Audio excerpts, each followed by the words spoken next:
somos el repositorio oficial del órgano legislativo, pero también tenemos como visión ejecutar y planificar toda la política bibliotecaria y archivística dentro de lo que es el órgano legislativo, y a partir de eso desarrollar otras actividades que nos ayuden justamente no solo a llegar a legisladores, sino al público en general, porque nuestra institución, la institución de la cual depende la Biblioteca y Archivo Histórico, es una institución pública al servicio de la sociedad en general.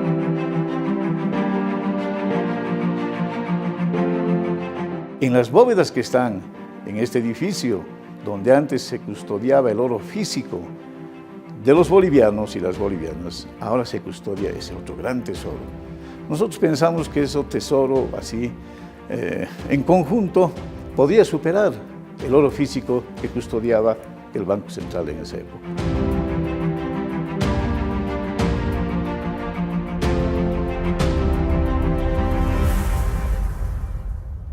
Podría decir que soy un cancerbero de toda esta documentación, porque si retrocedemos al tiempo de 1988, sabes, era yo un estudiante de bibliotecología. Entonces, el reto era eso, ¿no? Recuperar esta documentación, la memoria de toda una institución. Entonces, con el tiempo se tiene cariño a lo que uno hace.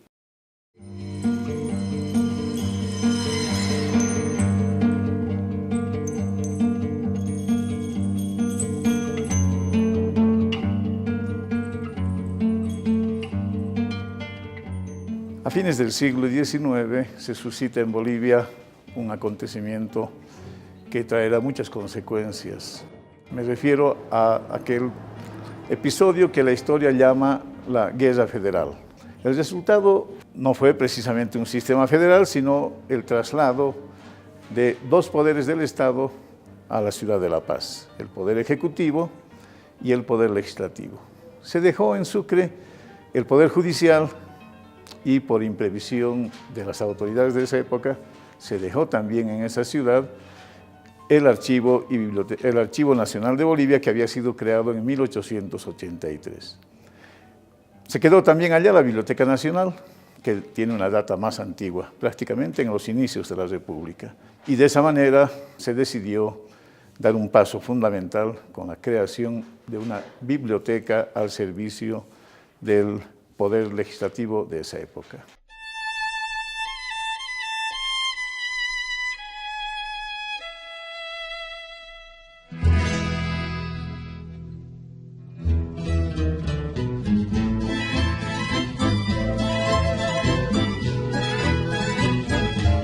La biblioteca se funda como tal en 1911, pero entra en funcionamiento en septiembre de 1912, ¿no? Ha sido a iniciativa del senador por Oruro Moisés Ascarrums, que en ese entonces identifica la necesidad de que los legisladores no tenían un lugar, un centro, una biblioteca, un lugar donde puedan ellos acudir a consultar diferentes fuentes justamente para poder desarrollar su trabajo, ¿no? Y como legisladores, el Estado en ese caso tenía el deber de proporcionarles esos medios, esas herramientas para poder desarrollar de manera atinada sus labores y, bueno, elaborar leyes, decretos y todo el sustento normativo que ha tenido nuestro país desde su fundación.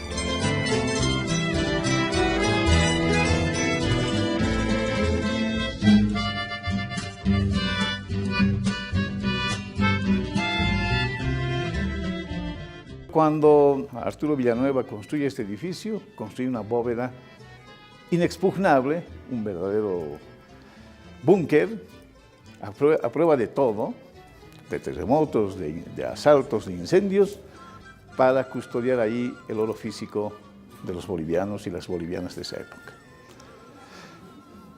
Pero cuando se crea la Biblioteca y Archivo Histórico, nosotros decidimos usar esas bóvedas para concentrar a su interior los tesoros bibliográficos que nos habían legado hombres y mujeres de esa época. Entre sus joyas documentales podemos encontrar una variedad de documentos sumamente importantes, ¿no? Como por ejemplo ser la primera Asamblea Constituyente del año 1826, las partituras originales del himno nacional, estrenada en un 15 de noviembre del año 1845. Después tenemos cartas, por ejemplo, firmadas por Simón Bolívar, cartas originales, después cartas de la época del Cerco a la Paz de Tupac Katari, 1781, cartas de Sucre, de la Confederación Perú-Boliviana y un facsímil del diario del Che Guevara. Y fuera de esos documentos sumamente antiguos, también tenemos documentos que han sido documentos reservados de la Guerra del Chaco, ¿no? Que también se ha encontrado en el año 1988, hay botado en el sótano, ¿no? Más o menos son aproximadamente más de 5.000 documentos que eran reservados hasta esa época, que ahora ya lo tenemos en nuestro archivo histórico, ya todo clasificado, catalogado.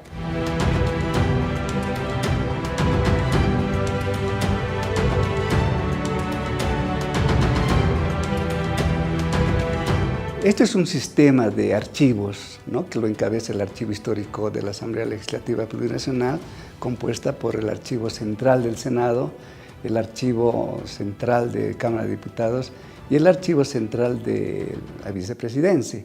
Además, tenemos casos urticantes en la política nacional, el caso Huanchaca, narcovínculo, narcoavión. También hemos recibido una solicitud de la Comisión de la Verdad sobre el juicio de responsabilidades a Hugo Banzer Suárez, a Luis García Meza. Esa documentación se ha proporcionado en un número aproximado de unos 4.300 fotocopias. Hace un mes llegó hasta acá la Comisión de la Verdad.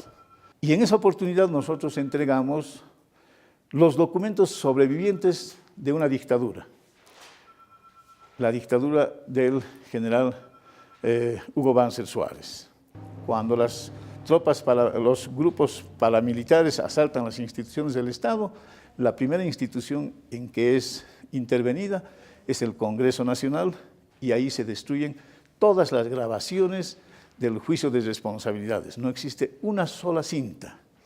Se destruyen todas las documentaciones que se habían generado. Pero por azares de la vida, no hay crimen perfecto, sobrevive un expediente con documentos muy importantes sobre esa dictadura, que fue precisamente lo que en copias entregamos a la Comisión de la Verdad.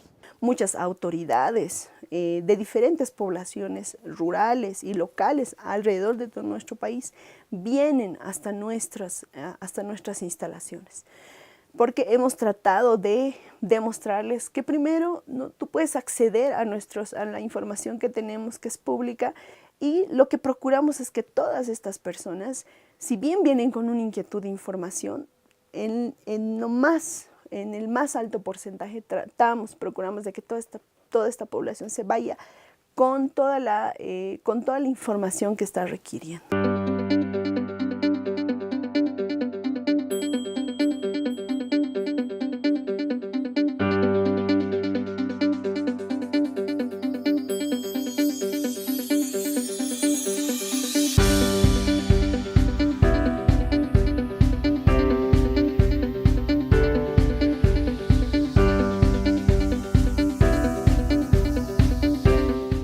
La hemeroteca es una de las colecciones más consultadas por estas personas, porque a través de los periódicos podemos ir retratando día tras día. Los periódicos se ordenan cronológicamente, como todos sabemos, cuáles son los sucesos más importantes que han construido nuestro país, ¿no?